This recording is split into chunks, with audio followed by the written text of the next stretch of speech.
paano ganun yung personality noon? Hindi mo man mababago yung personality noon. At saka yung mga taga-media, yun naman yung makukulit na siyempre makakuha ng picture for publication. At saka yung mga taga-NBI, for souvenir photo siguro nila, para ipagmayabang man siguro sa kanilang mga kakilala at kapamilya, kamihan niya yung nakahuli. O kamihan niya yung sumundo.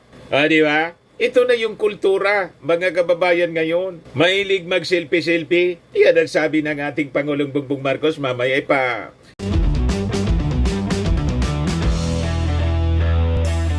Ito naman po yung bago naming product na binibenta online. iGlow Serum, whitening po siya. Tingnan ninyo yung epekto sa aking anak na architect before and now. Yung mga inquiries po ninyo, dumiretso na lang kayo sa kanyang Facebook account, Riz Maravillas. Hindi pa rin matunawan mga kababayan yung mga critics sa pagsilpi-silpi ng ating mga government officials, NBI, yung mga taga-DILG, yung mga pulis. Na-star-struck nga po kay Alice Goo. Pinasikat kasi ninyo. At si Alice Goo kasi, talagang ugali yung mag-smile. Yun ang personality mga kababayan niya. Pag alam po ninyo, ganyan talaga yung mga manluluko.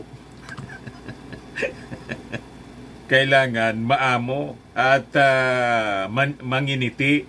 Kasi pag hindi maamo yung mukha mo at hindi ka palangiti, hindi ka niyan makakaluko. Di ba? Sabi po ni Benhur Abalos, Abalos pala ang pag-pronounce yan, Benhur Abalos. Hindi ko man niya mapigil yung pagngiti o kung anong gagawin ni Alice Goo abang nagpa-picture. That is for documentation. At saka siyempre kasama nila yung press for transparency ng operations. Di ba? Kaya may mga pa-picture-picture. Ngayon, nagpaliwanag na yung ating Pangulong Bongbong Marcos. Mamaya ibigay ko sa inyo.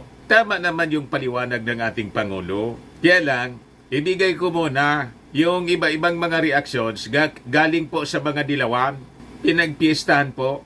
Yung iba po, nakikisakay din ng mga dilawan kasi may ambisyong magsenador. O diba? Siyempre, ang nakaprintira mga kababayan, si DILG Secretary Benhur Abalos, na sabi, tatakbo din sa unit team bilang senador. Naungusan sila. Kaya siyempre, gusto rin na umabol itong mga gustong tumakbong senador, nakasilip sila ng pagkakataon na siraan yung DILG Secretary. Alam nga naman niya, ikaw lang yung magpasikat. Alam na natin yung mga ganyan, sa tanda na natin to sa pagiging mamamahayag, pagiging journalist. Nainggit lang kayo kay Secretary Abalos na marami siyang kasamang media. Di ba? Pero it is normal sa DILG na pumunta doon and it is justified. Pati si General Marbil, kasi nga po, mga kababayan, high profile personality po itong si Alice Goo. Kaya pinasiguro na ni Abalos sa ni General Marbil. Sabi ko nga mga kababayan, dapat i-appreciate na lang ninyo. Kasi anya, umarkila pa ng eroplano. Ang tingin nila, special treatment. Yan ang gusto ninyo. Isakay sa passenger airline. Iba ka malagay pa sa peligro yung mga pasaheros. Kaya tama lang yung desisyon na yon. O ngayon, ito mga kababayan yung mga reactions po, kritisismo. Galing kay Senator Risa Ontiveros. Sabi niya, we want answers, not a photoshoot. Matapos niyang makipagtaguan sa batas, ginawa namang fan meet nitong si Alice Goo. Ang pagkakaaresto niya, kulang na lang red carpet. Nga paano ganun yung personality noon? Hindi mo man mababago yung personality noon. At saka yung mga taga-media, yun naman yung makukulit na siyempre makakuha ng picture for publication. At saka yung mga taga-NBI, for souvenir photo siguro nila, Para ipagmayabang man siguro sa kanilang mga kakilala at kapamilya, kami niya yung nakahuli. O kami niya yung sumundo. Di ba? Ito na yung kultura, mga kababayan ngayon. Mahilig mag-selfie-selfie. Yan ang sabi ng ating Pangulong Bongbong Marcos, mamaya iparinig ko po sa inyo. Kasi tinanong ng mainstream media. Kasi marami niyang bumabatikos. Para lang yan, binatikos pa ninyo, napakaliit na bagay. Tama? So sabi niya, tingnan na natin kung gaano siya ka-photogenic sa hearing sa Lunes. Only picture siya doon. O di, tanong na ninyo yung lahat ng uri ng tanong. Di ba? Paliguan ninyo ng tanong. Gisahin ninyo ng gisahin para ibuga. Ikanta na niya kung sino-sino yung mga protector niya, kung sino-sino yung mga kasabwat na sa mga krimen na kanyang kinasangkutan. Yun naman yung ating ini-expect. Isang paalala rin sa ating mga kasamahan sa gobyerno, hindi dapat ginagawang social event ang pagkakaaresto ng isang puganting sangkot sa patong-patong na kaso ng human trafficking, money laundering, fake identity, gross misconduct, illegal recruitment and detention at corruption. Pinaglalaroan ni Alice Goo ang mga batas ng Pilipinas at ginagamit niya ang posisyon niya para makapag-operate ng mga pogo na naging sangkot sa kidnapping, murder, human trafficking at prostitution. Alice Goo, the fake Filipino, will have a lot of explaining to do on Monday. Pagbabayaran niya ang pagsisinungaling niya, ang pagtatago, pagtakas at ang panluloko sa sambayanang Pilipino. O di, doon na lang po kayo bumawi. Senator Risa Hontiveros. O, di ba? Pero yung pagsilpi-silpi ng mga government officials, that is, sabi nga natin kanina, trivial things, maliit na bagay. Paano gano'n na yung kinaugalian ngayon? Nasa kultura na tayo ng selfie-selfie. Nakasanayan na ng mga tao na pagkilala, hindi na nawawala yung pasilpi-silpi. Di ba? Yun ang pinaliwanag ng ating Pangulo. O ngayon, sabi natin, sumakay pa yung ibang mga may ambisyon na mag-political comeback. Talagang binakbakan po si Secretary Abalos. Ayan mo si Laila de Lima. Reaction niya dito po. Our law enforcers should show more sense than to be seen fraternizing with arrested fugitives from justice. If they cannot stop being starstruck by Alice Goo, maybe they can apply to become part of her personal entourage. They have shown as much in their videos and selfies. Remember, always be mindful and professional in performing your functions. Ay, Laila, di ba? Nung kayo po, inaristo at nakulong, marami din, di ba, na nagpapasilpi-silpi sa inyo. May mga senador pa nga galing sa Amerika at mga human rights advocates ang excited kayong makita at nagpa-picture-picture sa inyo. Parehas din po dito. Di ba? Kaya ayahan mo na. Mga sikat kayo eh. So normal siya. Ang dami din noon. Nagpapapicture sa inyo. Nagpapaselfie. O na yung mga members ng media, pinag-agawan kayo siyempre para kumuha ng mga kwento. At pagkuha ng kwento, importante may bagong picture. That is normal. Para pag pinablish nila sa kanilang mga dyaryo, saka sa mga telebisyon, bagong footage, bagong picture. Hindi yung paulit-ulit na lang na picture yung ginagamit. Tama? So that is normal pag ang isang tao pong kilala na involved sa kung ano-anong controversy, sa kung ano-anong mga kaso. Ito naman yung mga kasama niya, si Teddy Bagilat, baka tatakbo uling senador, kaya nakisawsaw. Parang meet and greet lang ng isang balikbayan. Si Erin Tanyada, ganun din. Tatakbo ulit sigurong senador. Wow, private plane. This is how we treat an alleged accused for violating Philippine laws. Special treatment. Yun nga mga kababayan yung sinasabi natin. Sa inyo siguro special treatment. Dapat man talaga itrato itong espesyal na kaso. Kasi pag trinato natin itong simple lang, baka masingitan tayo ng mga taong gustong isilihensyo itong si Alice Goo. Importante yung kanyang testimony. Kaya gano'n na lang yung security sa kanya, including yung pagsundo sa kanya para walang madamay na iba, kaya eroplanong pribado. Naintindihan na po ninyo, former Congressman Erin Tanyada, i-appreciate na lang ninyo yung ginagawa ng ating gobyerno. Unang-unang kapartido ninyo yung unang nagpaputok ng mga controversies laban sa Pogo, si Risa Ontiveros. At pasalamat na lang kayo kasi mahirap na siya uli sa Senado after na tumakas siya para hindi masagot yung mga tinatanong ng Senado sa kanya. So yun yung dapat ninyo na ginagawa. Appreciation sa efforts na ginawa ng ating gobyerno to secure the witness and the accused para iharap sa ustisya. Ganun po ang tamang reaksyon ng mga matitino ang pag-iisip. Si Win Gatchalian, ganun din. Ito yung post niya. No less than the DILG Secretary and Chief PNP to fetch a small town fugitive mayor from Jakarta.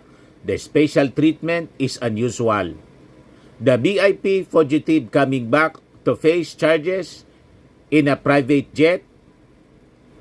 The private jet is an overkill for a fugitive who evaded our laws and disobeyed official orders. Hindi naman kailangan ng BIP treatment.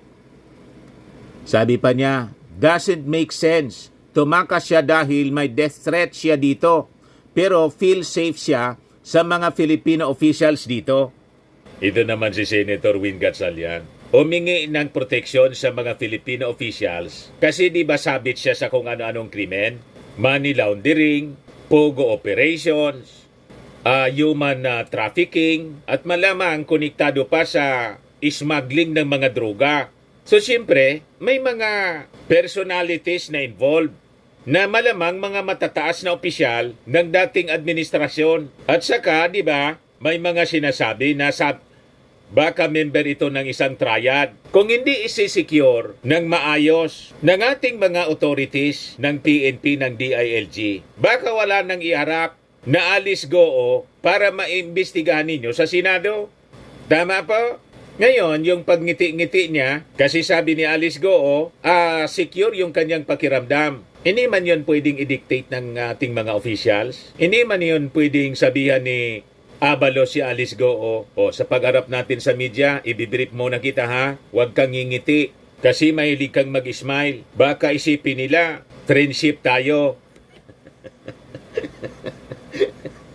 Walang control doon sa facial expression ng isang suspect, ng isang accused.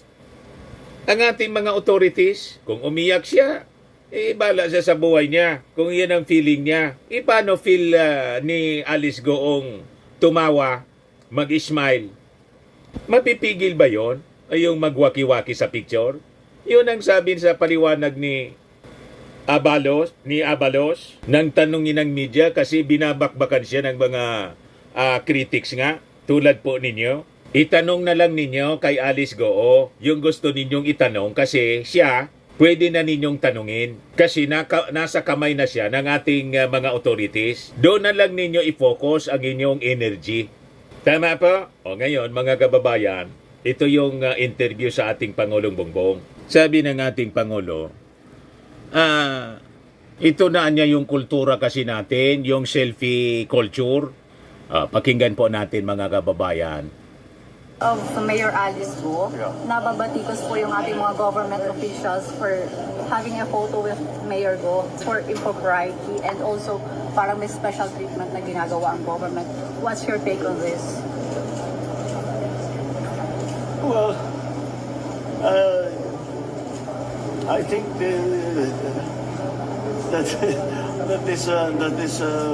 that is part of the new culture now na nagpapakuha lagi ng kahit ano.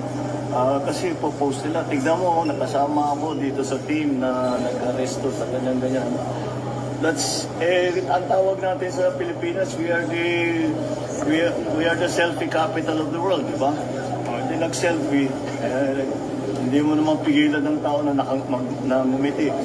So Tama. they just had a selfie. I don't think there's much more to it than that. Magpa-selfie sila. But sir, That's now that immaterial, Alice went into nonsense. custody, what do you want to hear from her? Or what do you expect from her? Nonsense issue. Those are two very different questions. What I want to hear from her is for her to lay out exactly how these POGOs became such a large, basically a criminal enterprise. And as mayor, for her to say she did not know this was going on, is very difficult to believe. Because as a former local government executive,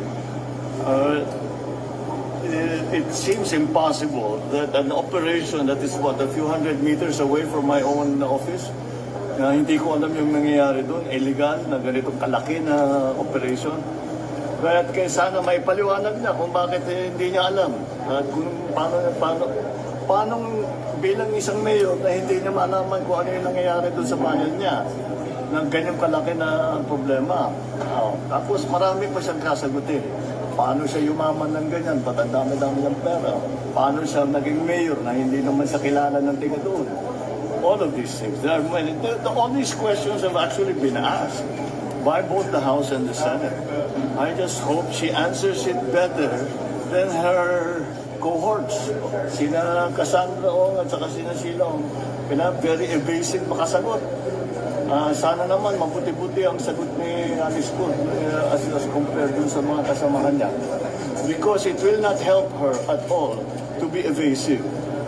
Mas bibigat ang magiging problema niya kung hindi siya magsabi ng totoo. Mr. President, is there a demand from the Indonesian government? Kasi there were reports na swap ng prisoner. Is there such Wala naman nag-swap. Walang swap. no demand at all? No, there is there was because lumabas sa isang article sa Indonesia na dapat mag-swap. Pero hindi official yun. So, no, but well, it was, I can explain to him, hindi naging simple ang pag-uwi ni Alice Go dito sa Pilipinas. It wasn't simple at all. We were negotiating very intricate, very sensitive and very delicate details for the last, maybe 48 hours. Kinakausap natin mga kaibigan natin sa Indonesia. Mabuti na lang, marami tayong naging kaibigan na dahil sa pagpunta-punta ko, pagpunta ko sa mga iba't ibang bansa, Indonesia being one of them, at paging malapit kami ni President Jokowi, naging bahagi yun. Kaya kahit na hindi ganun kasimple ang pag-transfer, napakiusapan naman natin ang mga kaibigan natin sa Indonesia na payaan ng Pilipinas, kunin na siya at iuwi siya dito sa Pilipinas. Okay, thank you, sir. So yan, malinaw na paliwanag ng ating Pangulong Bongbong Marcos. Hindi mo man mapipigil yung pag-ismail-ismail ng tao. At selfie culture tayo. Nagpa-selfie sila, gusto man nila sigurong ipagmalaki na sila yung sumundo. Ganun lang yon. But that is immaterial. Importante, nahuli na si Alice Go. Sa pagkahuli ni Alice Go, pwede na ninyong itanong yung gusto ninyong itanong mga senador at mga congressmen. Yung problema ninyo na si Alice Go hindi na makita, ngayon nakita na siya, magpasalamat na lang kayo. Tama po? Ngayon, idagdag ko ito mga kababayan na isa pang topic. Kasi ngayong araw na to, isinasagawa po yung Senate hearing, Committee on Human Rights ng Senado sa sinasabing human rights violation and abuse of authority ng ating mga kapulisan sa pag-serve ng warrant of arrest kay Pacquiao. Yan po, ang nag-attend na senador, dalawa lang. Wala si Bongo. Ang presiding po si Senator Bato, tapos nandyan si Senator Robin Padilla. Committee on Justice and Human Rights. Ginagawa ito mga kababayan sa Davao City, doon mismo sa City Hall. O, nandun si General Torre, nandun si Atty. Torion, nandun si Jason Sa, imbitado din pala. Si Badoy nandun din po. At yung mga church officials. Sa gobyerno, other than the PNP, nandun yung DILG, nagpadala din ng representative yung NAPOLCOM, at syempre yung Commission on Human Rights. Kasi yun nga yung mga aligasyon nila ng mga taga Kingdom of Jesus Christ, yung mga members po, at syempre yung abogado lalo na may violation of human rights. Sabi ko nga, kinumplika nila kasi yung problema. Napakasimple yung problema, kinumplika nila.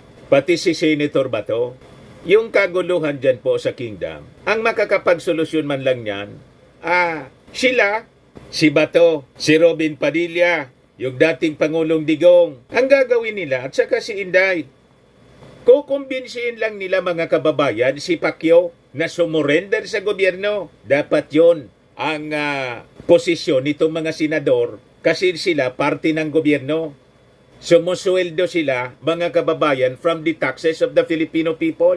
At si Digong, dati siyang Pangulo, kaibigan niya si Pacquiao. He has that great influence sa kanyang kaibigan. Tama po? Kailangan posisyon nila parehas ng posisyon ni Pacquiao. Ito mga opisyal, senador, hindi man of the Republic of the Philippines lumalabas. Senador sila ni Pacquiao at ng mga taga-kingdom. Tama pa? May order po yung korte. Itong mga complications na to, kaguluhan na nangyayari dyan, tapos na sana to kung ang efforts nila mga kababayan nakatuon doon sa pagpasoko kay Pacquiao. Pinili nila yung ganitong komplikasyon, hindi ito ngayon mga kababayan nagpo-problema sila. Kasi alam naman ng ating mga authorities, ginagamit yung mga members ng kingdom to shield the pastor. Kasi nga po na brainwash ang mga taong ito. But anyway, pakinggan natin yung opening statement ni Bato at pag-usapan natin. Himayin natin kung tama ba yung mga sinasabi niya. Ayan po, mga kababayan. First of all, I wish to express my gratitude to the city government of Davao for sharing this space with us. In the midst of all the things that seek to divide us and pit us against each other, ang mga Davaoenyo wala nagpahuyang-huyang. For years now, we have always prided ourselves on being one of, if not, the safest city in the country. Here, where you can leave your cell phone or laptop on tables to reserve your seats at a fast food chain, where huge sums of money or gadgets left inside taxis are returned to their rightful owners.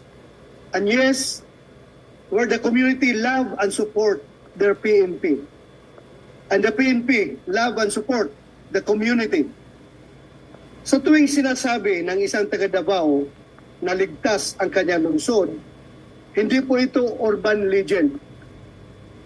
Ito isang buhay na katotohanan. Lately, however, impressions to the contrary have been circulating. Nevertheless, as we come together this afternoon, we not only prove these naysayers wrong, but we also show what we are made of. In spite of it all, life is still here. But the more pressing matter now is the question of human rights. Just this morning, we conducted an ocular inspection of the Kingdom of Jesus Christ compound. Thousands of PNP personnel have been there since August 24. Counting today, 13 days have passed for this operation that has required the combined number and force of 4 regions. Marahil ang ilan sa atin, 13 days na rin hindi nakakauwi sa pamilya. 7,000 plus lang po ang nanonood. Mga estudyante natin, 7,900. 13 days na rin Hindi masyado nakikita ang interesado kanilang yung mga paaralan tao. o opisina. I would not be surprised to find out Yung that kay most, Alice if not all, Goo, of our marami PNP yung personnel interesado doon. find themselves in the same Nagpi situation. 50,000 plus. May tinatanong ko kanina na mga taga-ibang region na pulis. 13 days na rin daw talaga silang hindi nakaka-uwi at walang matinong tulog at ligo. Sa totoo lang, Sabi ni Bato, naawa na daw siya sa mga pulis. Walang ligo. Ganon yung natura ng kanilang trabaho. Alam mo yan kasi dati kang pulis hanggang naging PNP chief ka. At bilang pulis sana, tumulong ka sana sa pagkumbinsi kay Pacquiao. Kaya lang iba man yung posisyon mo. Ang posisyon mo, posisyon ng pugante. Tama? Tumulong ka sana para yung mga dati mong kasamang pulis matapos na yung kanilang sakripisyo. 13 days na sila. Dapat yung posisyon ng pulis, yun ang dapat na posisyon mo, Bato. Kasi dati kang pulis at ngayon senador ng Pilipinas. Sumusweldo ka, hindi man kay Pacquiao. Unless may sweldo ka sa kanya na hindi mo pinapaalam sa amin. Baka campaign donor mo siya. Hindi malayo, di ba? Kaya gano'n na lang yung pagsaklulo mo sa kanya. Pero ang obligasyon mo po, Bato, ay para sa mga mamamayang Pilipino. Dapat gano'n. Ituloy natin mga kababayan yung sinasabi niya dito. na inassign sa QJC compound. Isipin nyo, halos 2 linggo na silang nag-barricade. Nakapag-detect na sila ng heartbeat sa ilalim ng lupa. Nag-implementa pa ng whole of government approach nung naghukay sila sa basement ng school campus. Ngunit hindi pa rin naging successful ang implementasyon ng warrant of arrest. Hindi pa rin makita ang dapat makita. Sa paningin tuloy ng mga tao, mukhang may kakulangan sa ating mga pulis. O didagdagan mo. Lalo pa, nalaman ng balita ngayon kung paano nahuli kaagad ng Indonesian National Police ang mga taong pinaghahanap ng ating gobyerno. Walang And I wonder, sa Indonesia kasi po, walang mga senador na tulad ninyo. Walang mga tao na tulad ninyo. Doon, ang mga Indonesian officials, nagkakaisa sila na pag may fugitive, they are on the side of the government sa pagtulong sa mga authorities para mahuli. Yun ang dahilan. Pero dito, you just imagine, kayong mga senador, ginagamit ninyo yung posisyon ninyo, hindi para maglingkod sa Pilipinas, kundi maglingkod kay Pacquiao. Yun ang maling-mali. So, naintindihan mo na ba to? So, I think the Filipino people, alam na nila yung gagawin sa midterm election. can compensate for low returns and low morale. Especially if the latter two come allegedly at the expense of our most fundamental human rights. Thank you sa inyong pakikinig. I would like to yield the floor to my colleague, Senator Robinson Padilla, for his opening statement. Ang human rights na sinasabi po ninyo na napakaraming violation of human rights, no, yung war on drugs po ninyo. Kaya nga, hindi ko maintindihan kung bakit you have that gall na magsabi ng mga issues tungkol sa pag-defend ng human rights. Na kayo nga po, iniimbestigahan ng Committee on Human Rights, Quad Committee ng Congress, ayaw man ninyong magpaliwanag. You see? Kaya ang nanonood sa inyong investigation ngayon, Senate investigation, nag-pick lang 8,000, ngayon pababa ng pababa. Hindi makumbinsi yung ating mga mamamayan. 7,600 na lang yung nanonood. 7,729. Kanina 8,000. Malayo doon sa investigation ng Congress. Umaabot sa 60,000. Yung live na nanonood sa congressional investigation ng Quad Committee. Credible kasi yung mga ginagawang investigation. Ito, in aid of Pacquiao. Hindi man in aid of legislation. Tama? O ngayon, si Robin Padilla may opening statement din. Pakinggan natin. Dali lang po. أعوذ بالله من الشيطان الرجيم بسم الله الرحمن الرحيم الحمد لله رب العالمين بسم الله والصلاة والسلام على رسول الله Assalamualaikum warahmatullahi wabarakatuh. Pagbati po sa inyong lahat ng kapayapaan, awa at pagpapala po ng nag-iisang Diyos. Ako po ay nagpupugay unang-una sa chairman po ng komite, Senator Bato de la Rosa. Amin pong pinagmamalaki, balls of steel. Siya po ang aming pambato, pinakamatapang na senador. Isa pong karangalan ang mapatabi sa kanya sa oras na ito. Binola pa ni Pangalawa po, Robin ako po Padilla ay si po Bato sa na iyakin mayor nga eh. ng Davao City, Mayor Baste, Duterte. At sa lahat po ng mga panauhin namin, sa pagpupulong na to, mabuhay po sa PNP, mabuhay sa ating po mga taga-gobyerno, at siyempre po sa KOJC. Peace be with you. Ako po ay bago sa larangan ng politika. Bagamat ang aking pamilya ay matagal na pong nasa politika.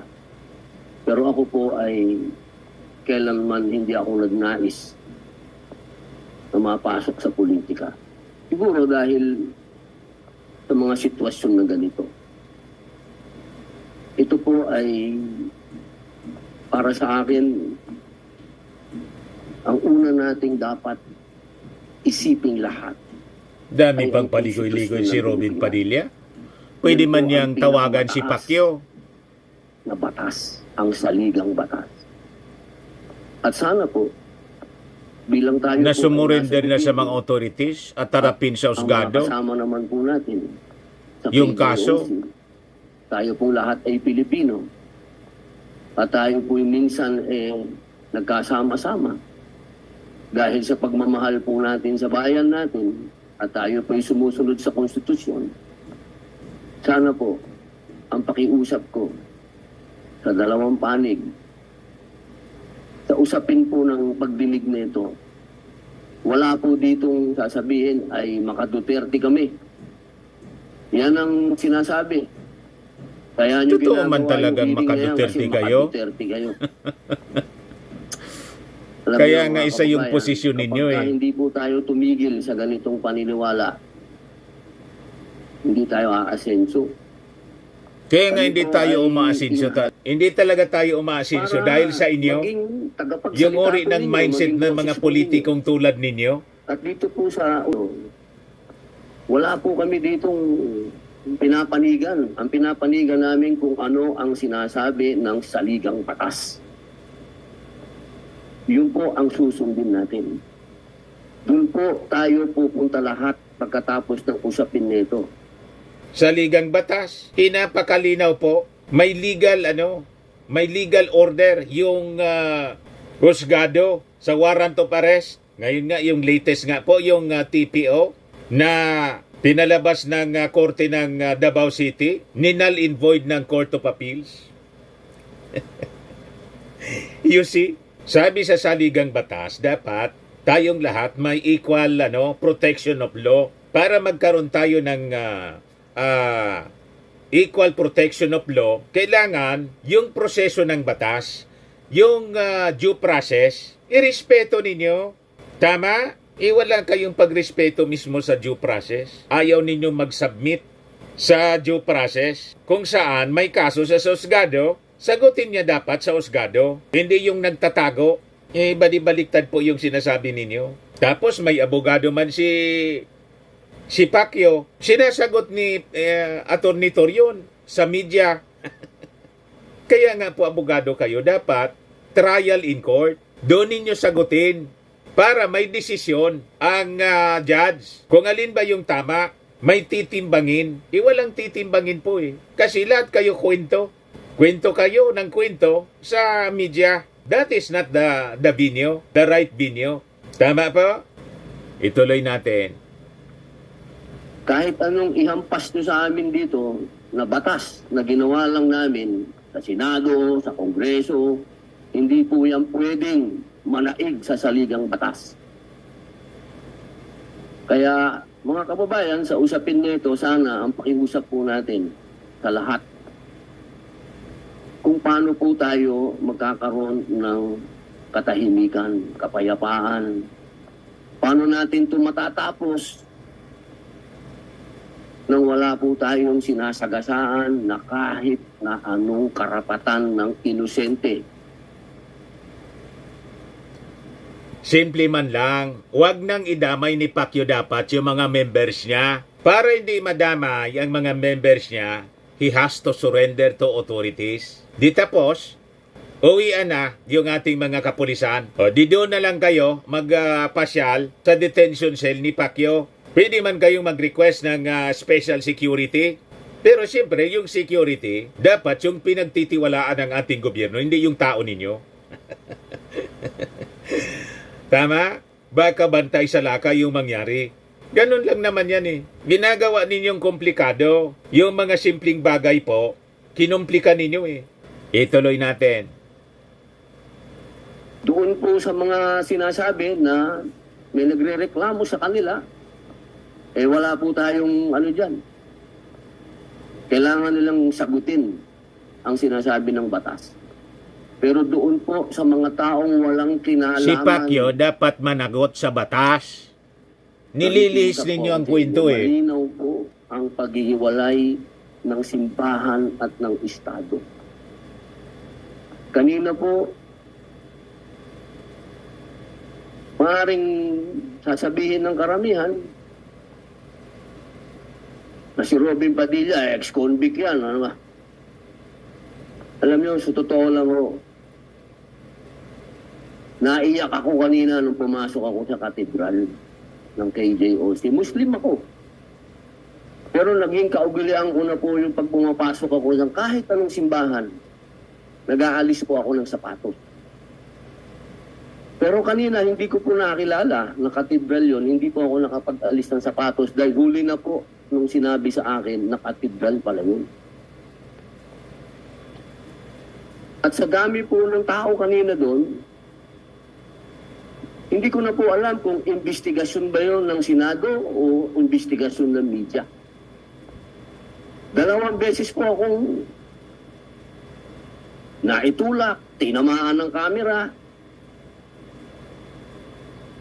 May mga bagay sa Pilipinas, mga kapatid, mga kababayan, hindi naman puro sensationalize natin. May mga bagay na kailangan naming magtrabaho. Paano po tayo magtatrabaho kung hindi kami makalapit doon sa gusto nyong...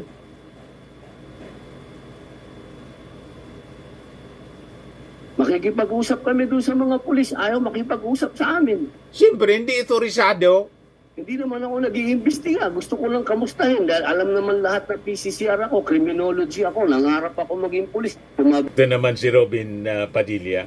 Basic yun sa mga authorities tulad ng police, NBI, armed forces. Alam natin yan. Para din sa Senado, may mga authorized lang na pwedeng magsalita. Halimbawa sa Chief of Staff mo, hindi lahat ng staff mo dyan sa Senate pwedeng magsalita tungkol sa iyo. May otorisado ka lang. That is normal and we have to respect that para walang confusion. Hindi lahat ng members ng PNP, pag tinanong mo, pwedeng sumagot. Hindi man pwede silang sumagot. May authorized, kaya may spokesman. Kinausap mo sana si General Torres, sasagutin ka noon. O dyan, sasagutin ka dyan kasi investigasyon ng Senado. Pero ordinaryong members ng PNP, hindi man yan magsasalita. They're not authorized to talk. Naintindihan mo na, Senator Robin. Tanda mo na, naging senador ka pa, tapos magtataka ka sa ganyang hindi ka sinasagot, hindi ka naman mag-iimbestiga. Senate investigation yung ginagawa mo dyan eh. Di ba Senate investigation yan? Kaya hindi sila magsasalita. They're not authorized to talk. O ngayon, nagre-reklamo ka. Pambira. Pambira daw. Paano tayo matatapos? Mga kababayan, kung sana, Chairman, ang maging tulong nitong pagdinig na to, Kasimple-simple. Pasurinderin ninyo si Pacquiao. Matapos ang kalbaryo ng KJ. Hindi matatapos ang kalbaryo Matapos ang kung hindi susuko si Pacquiao. kawawa yung mga polis doon. Tinatanong ko, Sila ang gumawa ng kalbaryo 24 nila. hours, palit-palit. Yung leader nila. Di ba? Ngayon, kung sa tingin Napakalinaw. nila, Ang gumawa ng nakakatulong sa bayan kalbaryo, to, gumawa nasa ng inyo. problema, yung leader ng kingdom. Kung sumurinder na siya, di tapos na. Sa husgado siya magpaliwanag dapat. Naglulungga siya dyan sa kingdom. Ang dapat naming marinig sa inyo na mga members ng Senado, ano yung inyong masasabi doon sa mga inaboso ni Pacquiao? Kumusta naman?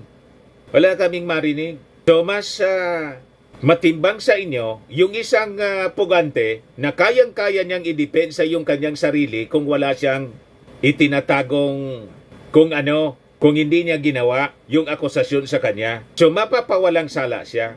Tama? Pero yung mga nabiktima niya, ordinaryong members yun. Ordinaryong tao. Dapat nga, ang sympathy ninyo na mga public officials nandun sa biktima, hindi doon sa akusado. Tama? Pero sa akin, ang pakiusap ko sa inyo, malinaw ang saligang batas sa paghihiwalay ng simbahan at estado. Sana po yung tayo lahat magkumpisa. Bago po natin to palahin, bago tayo magsisihan, ang KJOC, simbahan po ito. Yun lamang po. Maraming salamat po. Hindi ko mo simbahan po, yung leader ng simbahan na nakagawa ng krimen, hindi na pwedeng managot. Kahit anong simbahan, member ka, Muslim ka man, born again Christian, Katoliko, Sabadista, Mormon, Taoist, kung ano-anong reliyon. Pag ikaw nakagawa ng pagkakasala sa batas, kailangan mong panagutan. Kasi may gobyerno tayo na may batas. Napakalinaw yung sabi sa Bible, submission to governing authorities. Hindi ko mo obispo ka, kardinal ka, nakapatay ka ng tao, nakapag-sexual abuse ka. Hindi ka na pwedeng habulin. Sa Amerika ganun mga kardinal, obispo, pinagabol ng batas kasi kinasuhan ng sexual abuse. Yung tinatawag mong separations of the state, the church and state, iba man yon, tungkol yon sa church activities.